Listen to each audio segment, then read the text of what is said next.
राज्यातील आमदार खासदारांना सन्मानाची आणि सौजन्याची वागणूक मिळण्यासंदर्भात सर्व मंत्रालयीन प्रशासनिक विभाग आणि त्यांच्या नियंत्रणाखालील सर्व विभाग प्रमुख, जिल्हा प्रमुख, कार्यालय प्रमुख, शासकीय कार्यालय, निमशासकीय कार्यालय, संस्था, मंडळे, महामंडळे, शासन नियंत्रित आणि तत्सम संस्थांमधील सर्व अधिकारी कर्मचारी यांना विशेष मार्गदर्शन सूचना देण्यात आल्या आहेत।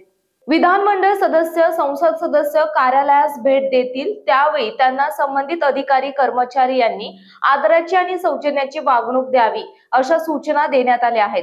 आमदार खासदारांचे म्हणणे काळजीपूर्वक ऐकावे आणि प्रासंगिक शासकीय नियम आणि प्रक्रियेनुसार शक्य तेवढी तत्काळ मदत करावी असे शासन निर्णयात म्हटले आहे। विधानमंडळ संसद सदस्य भेटावयास येतेवेळी आणि भेट संपून परत जातेवेळी अधिकाऱ्यांनी त्यांना उभे राहून अभिवादन करावे।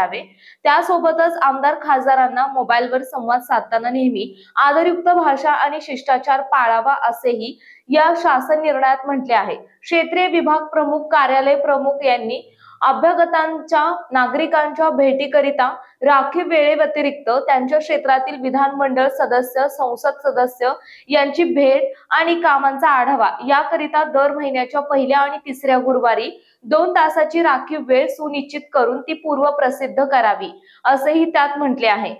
ज्या जिल्ह्यामध्ये स्थानिक राज्यस्तरीय शासकीय भूमिपूजन, उद्घाटन इत्यादी कार्यक्रम असेल त्या जिल्ह्यातील सर्व केंद्रीय आणि राज्यातील मंत्री, राज्यमंत्री, त्या जिल्ह्याचे पालकमंत्री, स्थानिक सर्वपक्षीय विधानमंडळ सदस्य, संसद सदस्य, महापौर, जिल्हा परिषद अध्यक्ष, नगराध्यक्ष, सरपंच अशा लोकप्रतिनिधींना आमंत्रित करण्यात यावे। तसेच निवासी उपजिल्हाधिकारी यांच्याकडून खात्री करूनच कार्यक्रम पत्रिकेत त्यांची नावे अचूक आणि योग्यरित्या राजशिष्टाचारानुसार छापावीत असेही त्यात म्हटले आहे।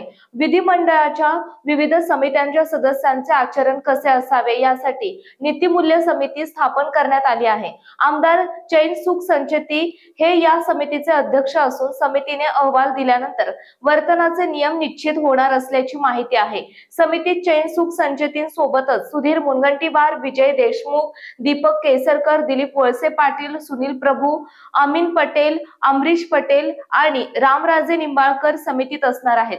धुळ्यात विधिमंडळाची अंदाज समिती दौऱ्यावर असताना अध्यक्ष खोतकर यांच्या कथित पीएच्या निवासस्थानातील खोलीत 1,80,00,000 रुपये सापडले होते। या घटनेनंतर खळबळ उडाली होती। सोबतच मुख्यमंत्र्यांनी सखोल चौकशीचेही आदेश दिले होते।